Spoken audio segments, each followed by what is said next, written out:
This is the Big O Show. This is the Big O Show.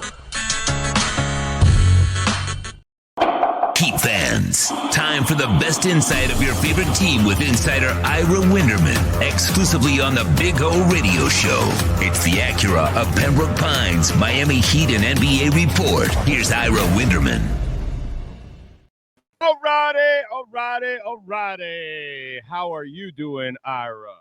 I'm doing good as drips and drabs of the NBA schedule start to come out, and to the surprise of no one, the Miami Heat are not must-see viewing this year, and they are really going to have to do something to make themselves interesting because right now, no opening night, no debut ESPN doubleheader, no initial Peacock coverage, and of course, no Christmas. So it's interesting, Big O. You and I talk on our Accurate Pembroke Pines report every week about the importance of winning, of contending, of succeeding. But you know what? You also have to be relevant, and you also have to be interesting. And I think right now the Heat on a lot of fronts are really struggling to sort of play catch up with the rest of the league. That's their problem, Ira. This is why we have this back and forth every week. And this is why the Heat, quite frankly, have their heads up their asses. That's all. They have to go to the point where they're completely irrelevant and they completely fight for relevancy when you don't have enough to be relevant. You weren't going to be relevant last year. Of course, you're not going to be relevant this year. And you continue to waddle in the same area now. You have become the Dolphins. This is what the Miami Heat have become, the Dolphins. You're not good enough to beat the elite, but you're just good enough to beat the scrubs. And you're stuck in the middle, but you are not willing to do it. And when you open with this, of course they're not interesting. Look at their roster. They're not supposed to be interesting. The worst part that they did, there were 3 roads that they could go.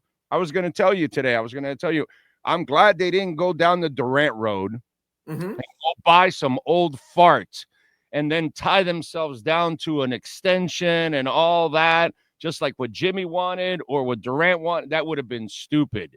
This was the second dumbest road that they went, trying to become relevant instead of completely tearing it all down, sell everything that you can sell, get as many picks as you can, and become completely irrelevant. But that's what the Arisons will not do. It's not Riley anymore now. I am more convinced that it's the ownership group is not willing to go all the way to the bottom and be an expansion team practically, but that's the best thing for them. So now they're stuck on a road where they want to become relevant, but they don't have the tools to become relevant. They don't have the players to become relevant. So now they get stuck in the middle, and you're going to talk about how, oh my God, they got to be relevant or they stay away from being irrelevant. No. For once in their lives, they needed to become completely irrelevant instead of staying right in the middle and be Dolphinish. Well, the other pathway is to be charismatic and at least be interesting. And as a matter of fact, I'm going to posit this to you since you do so much work on the Dolphins.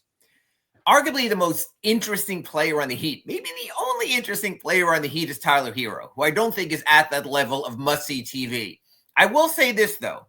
No. With the Dolphins, people do want to see Tua nationally because of his collegiate career, because of where he's drafted. People do want to see Tyreek Hill nationally. When he makes scintillating plays, he makes scintillating plays. So I would at least posit to you the Dolphins are a more charismatic team because they do have players that you would tune in to watch, that you would have on your fantasy team. That's the difference. But Ira, go look at the hardware. There's nothing in the hardware store. So it doesn't matter if you have a year of Ricky Williams and Jay Ajayi or Tua throws for 4,500 yards and Tyreek catches for 2 years of 1,700, or if Jason Taylor's the defensive player of the year. Individual stuff is nice little trinkets for us to keep busy, but it's not substance. The substance happens in Sunrise. They are about team. They're about quality. They're about real stars. The Heat used to be about real stars. They're no longer about real stars. In fact, they have no stars anymore as it is. And then the Dolphins, They never build anything foundationally the right way because they don't win at the line of scrimmage, whether it's Marino or whether it's Tua. So, yeah, it's nice to entertain with Marino and it's nice to entertain with Tua and it's nice to entertain individually, but what do you accomplish collectively? And that is the quest. That's what you want to do. That's why they've become Dolphinish, because you want to go get one person to entertain you. It's about winning. And the Dolphins lost their way a long time ago from the Shula era all the way till now. They still haven't figured out what they have to do. The Heat knew exactly what they had to do, except now the rules and the laws have changed and they have not adjusted. That's all it really is. Which brings us to what I wrote Sunday in the Sun Sentinel, what Orlando Alzugaray has been ranting about for a year here in our accurate Pembroke Pines report, and it's this. You have to identify your stars, and you have to be right in your identification.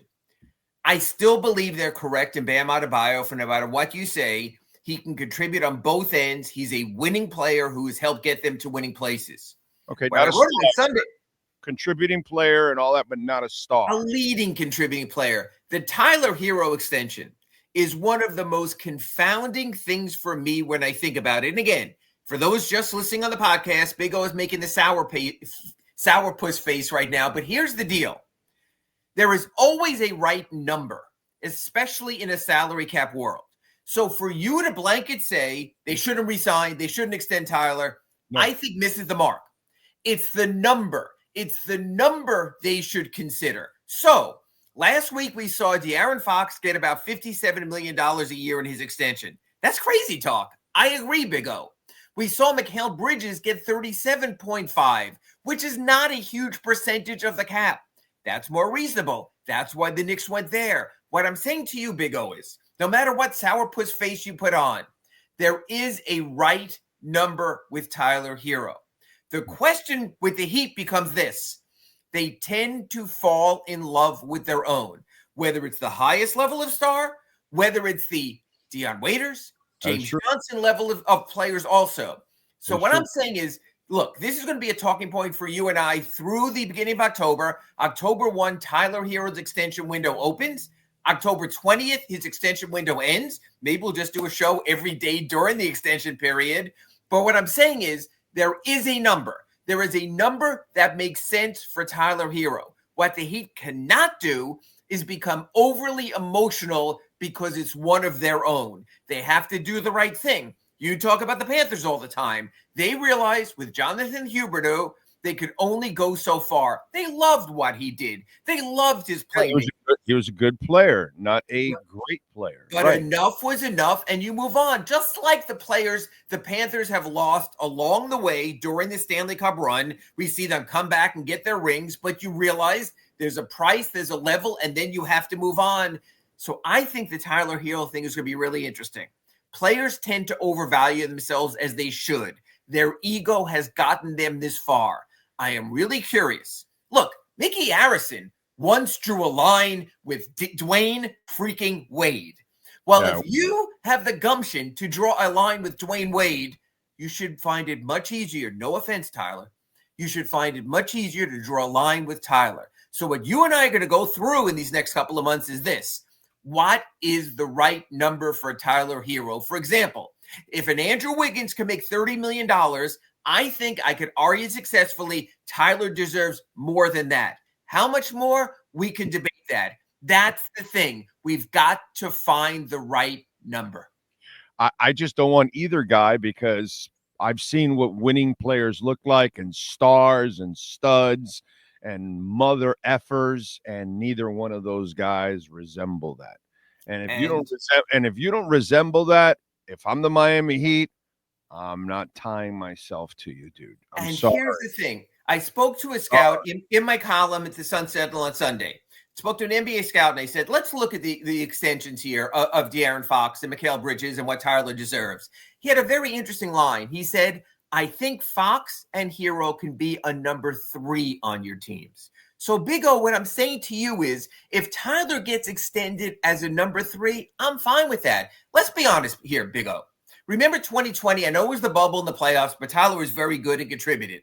Yeah. He had his 2022 year of Sixth Man of the Year. You should get paid for that, just like the Lou Williams got paid, just like players of that type get paid. I have no issue with that. So what I'm saying is this. I'm going to disagree with you unless you come off differently here. I think Tyler Hero is good enough to be the third best player on a championship contender. I believe Bam Adebayo is good enough to be the second best player on a championship contender. No, definitely not. Definitely not. Your 1 and 2 have to be lead scorers. I'm not saying 1 and 2. I'm saying 2 and 3. So you're saying your number 2 has to be the lead scorer. So my question to you is this. Could Tyler Hero ever be a number 2? No, because he doesn't have balls. He doesn't play tough. He's a finesse guy. Yeah, he could get some baskets. There's no doubt about that. But when you get tough on him, he doesn't respond, man. There's no dog in him. You know, with Dwayne Wade, you were going to knock him down 7 times. He was going to get back up again 8 times. With Alonzo Mourning, he was the undersized center, but you weren't going to deny the son of a bitch. Anthony Mason, undersized also. You weren't going to deny the son of a bitch. We used to have players that just were not denied. And I don't care if you were PJ Brown. It wasn't an offensive thing. It was a defensive thing. You weren't going to be denied. I don't see that in Tyler Hero. I don't see dog in Bam. In fact, Asia Wilson just became the first WNBA player to put up 30 points and 20 rebounds. She's a bad bitch, bro. She's a bad mofo. She's dog, okay? He's not. She's dog. He's not. I've seen dog in Heat uniforms many, many times. Bam is not. Bam is a super role player is what he is. So on can he be a 3? Yeah. Can Tyler be a 3? Yeah. Can either one of them be a 1 or 2? No, dude. They're not Alonzo. They're not Wade. They're not Shaq. They're not Timmy. They're not any of those kind of guys, bro. They're just not those kind of guys, man. I'm sorry. I've seen those kind of guys here. They're not those guys. See, I think Tyler, no matter how he does it, is a cold-blooded scorer. Now, you want to see it maybe in different ways, more aggressive and all that. But the point is, he's a 23-point-a-game scorer when it's hard to find that. And a matter of fact, on this roster, now I know you want to fall to the bottom and all of that. But on this roster, if he doesn't score, I'm not sure who scores. Now, if a Norman Powell comes in and shows he can score, and some of the kids come in. How about? See, I just think that there's a way to make this work if Tyler is scoring and is doing it at the right price point. That's the point that I'm trying to make here. I get it. I just would rather you keep everything liquid and open and flowing, and just in case. Which you can. You do not have to extend. Tyler Hero has 2 more years under contract. The price point might go up, as you know. We have seen teams sit back on players and like, crap, we can't afford them now. I get that. And if you want them to be prudent and sit back, I have no issue with that. And by the way, if a year or 2 from now he wants to turn into a dog all of a sudden, then you have to pay him more. I don't care. I don't think he has that in him. I think Tyler will always give you his best. I think Tyler Hero will always give you his best. I'm not sure if his best will be good enough for you, Orlando Alzugaray, but he's not the kind of player who's going to quit on the game. He's a hoop junkie. He's a gym rat. That's who he is. He cares. He's not Jimmy with his 19 other ventures, and he'll show up twice a month for you, talk about the playoffs, and then get injured and miss the playoffs. But at least when Jimmy wants to play, he can be a son of a bitch. And that's what I like. And that's what I need on my team. So that's the interesting thing. Would you rather pay a part-time son of a bitch?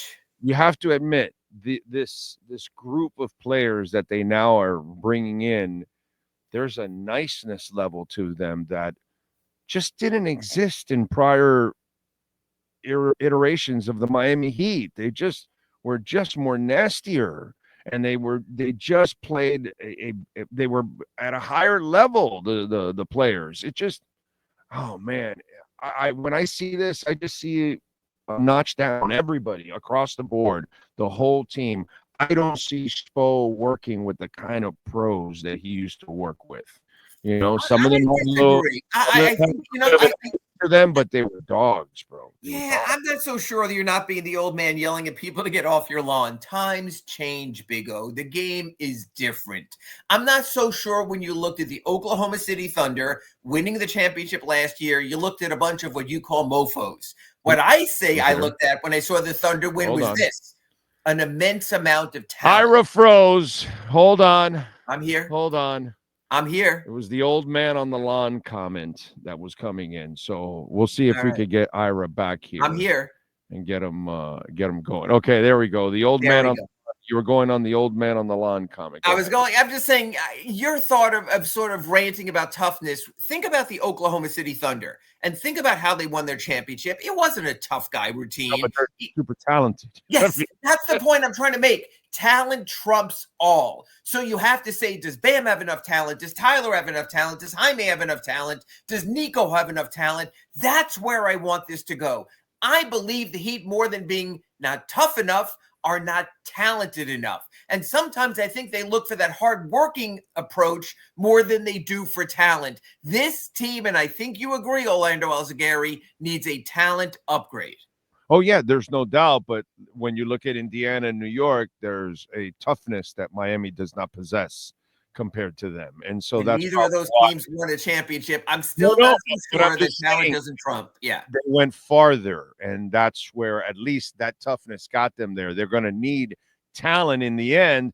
And Indiana, obviously, the Halliburton injury, there's your talent and toughness at the same time. But the kid was injured, and then that really held them back. Even Indiana's toughness stretched that series out. Okay? So at least I give Indiana credit for fighting all the way through. And the edge that Indiana plays with, these Heat players don't possess. Wow, but I also think they have to reinvent themselves to at least be interesting. I need to talk to you every week and saying, hey, did you see what Jaime did? Did you see what Nico did? Did you see what Khalil did? Yeah. That's what I'm praying for this season, that I'm hoping that it's the young guys now. Even in a loss, when you could tell me, hey, Khalil showed me something that he could be a big man on a contender. Hey, Jaime showed me that last year was a fluke and he's back. Hey, Nico showed me that what he's doing internationally with Serbia, he can do here with the Heat. Those are the things I totally agree I'm looking for this season as well. Absolutely. By the way, look, the Heat is also in a really good zone for themselves. Why? There are no expectations. Nobody's they're a 10th place team, not expected to be better. Yes. Yeah. Nobody's expecting jack shit from them anyways. So, if they go out there and actually do something, they're going to shock us. It's kind of like the Marlins this year. They went and got that streak and, people got on board and they never gave a shit about the Marlins. But all of a sudden they're interested now when they, for the month and a half. So I think there's a little bit of that actually plays to their favor now, because the days of expectations are kind of done now with the Miami Heat. That's the other thing that unfortunately they've killed. They've killed expectations. And that's why they have to come up with their version of a Stowers or someone like that. So even if they're not winning, you say to yourself, hey, that guy's at bat. That guy's in the game. That guy's playing. I want to see that guy. The Heat have to get that guy. Bam Adebayo, wonderful workman-like player. Tyler Hero, very nice little shooter. Dynamic. Matter of fact, I'll throw it back at you, Big O. Who would you consider the most dynamic Miami Heat player? Using the word dynamic. Is there one? Jovic. Okay. I'll go with that. Fun player, can do things at 6'11". I'll go with that. That's what this team needs more of. Show me something dynamic. Show me something out of the box. Yeah. So when I have games streaming this year on Peacock and Prime and ESPN and ABC and NBC, I might actually say, you know what?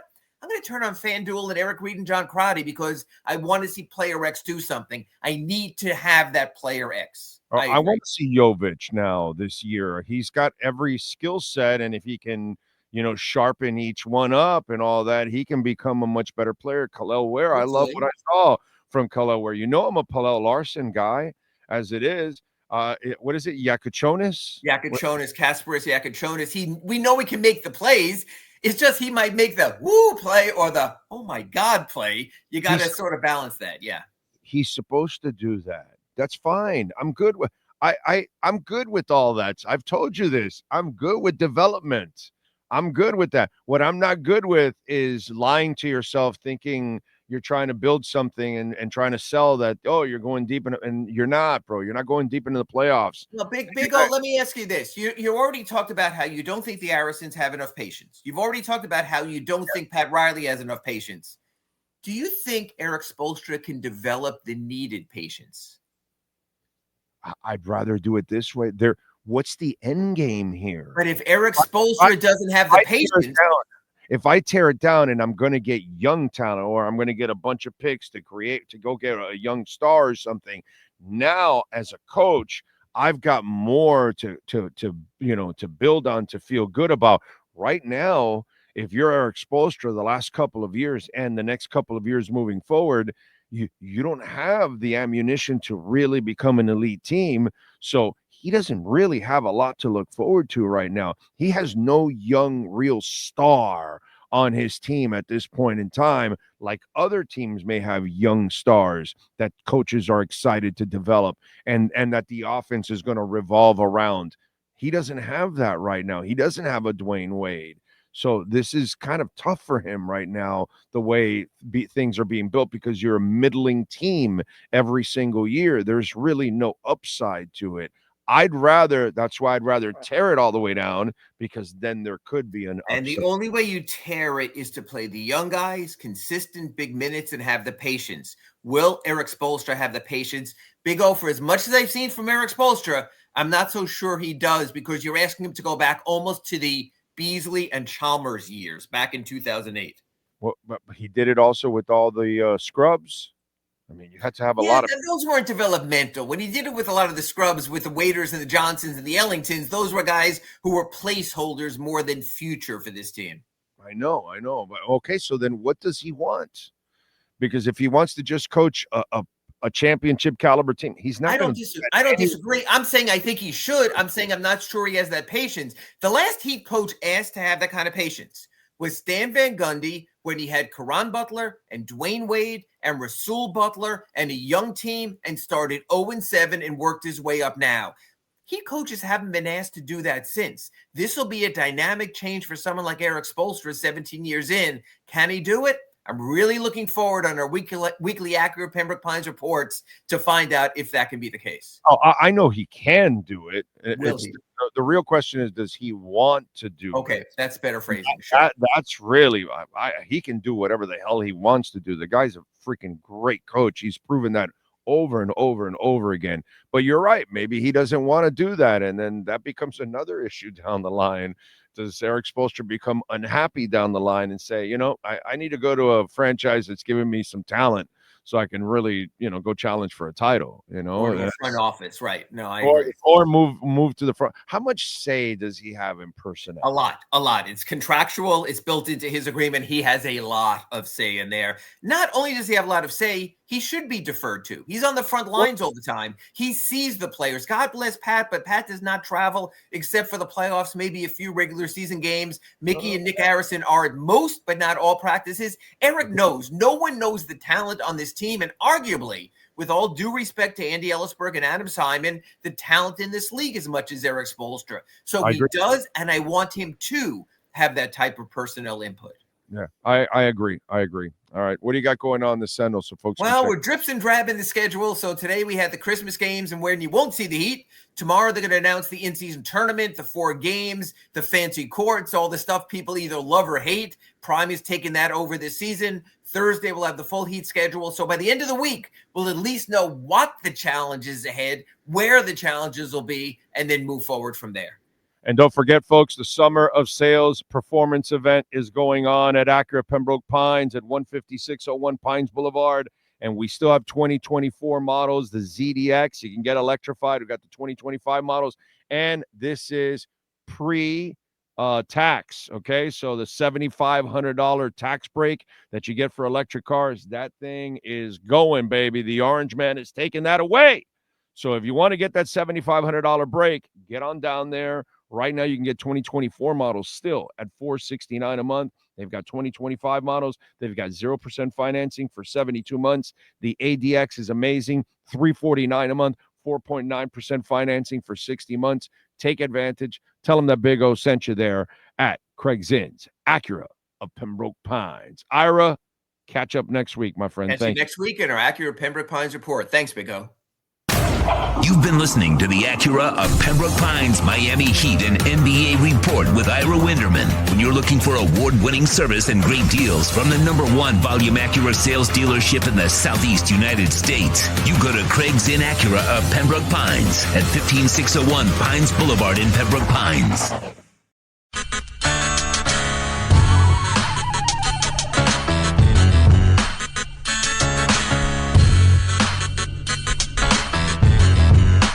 This is the Big O Show.